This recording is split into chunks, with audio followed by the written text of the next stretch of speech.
Prasad Chikitsa started the HIV program in the year 2004. We were purchasing kits earlier and we used to test the patients.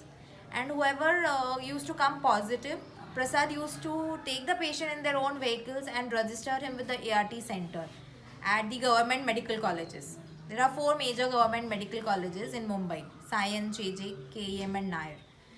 After the government decentralized the program, like government had a program at center level and then it spread to the various districts. So once it decentralized the program in 2008, Prasad entered into a partnership with the government and we started getting kits for testing from the government facility, and that is called a public-private partnership. Also, Prasad was recognized for its efforts in HIV control program in the year 2009, and we have been awarded a certificate as the best NGO for control of HIV in this rural area. In 2010, the HIV program was upgraded so that the patients who are registered here can avail ART facility, that is antiretroviral therapy. So this drug was then provided by the government free of cost to the patients who are registered in the program. So that was like an upgradation of the program itself. And recently in 2019, our HIV program has won 5-star grading. We are the only NGO in India to get a 5-star grading at national level through NACO.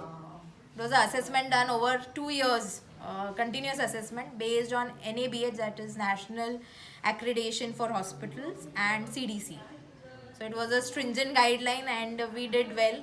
And throughout these 2 years, we stood at the topmost level. They call us as a model ICDC.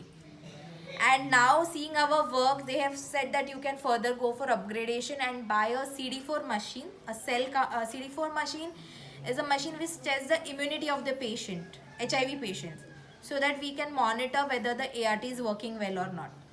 So the government suggested that they will give us a CD4 machine from their own funds. But Prasad has said that we can generate funds, but government can support us with the kits. That way we can still have the partnership, plus we have our own set of equipments. Our lab will be further upgraded. So it's it's a good thing for Prasad to and yes. And the HIV prevalence has come down from 7% to 0.5% as of 2018. So it's 7%, yes, 0.5. and it is 0% in the pregnant female. Those tested at our center, the pregnant female, are negative, and even if they are positive and put on ART, the children born to these HIV positive mothers are negative, because we take utmost care that they adhere to the ART, they do breastfeeding, no mixed feeding, or we provide them support for giving supplementary feeds or top feeds, because there are poor women who can opt for milk feeds but they don't have money for that. So Prasad is providing funds for them also, so that they take care of the baby, and testing of baby is also done at regular intervals.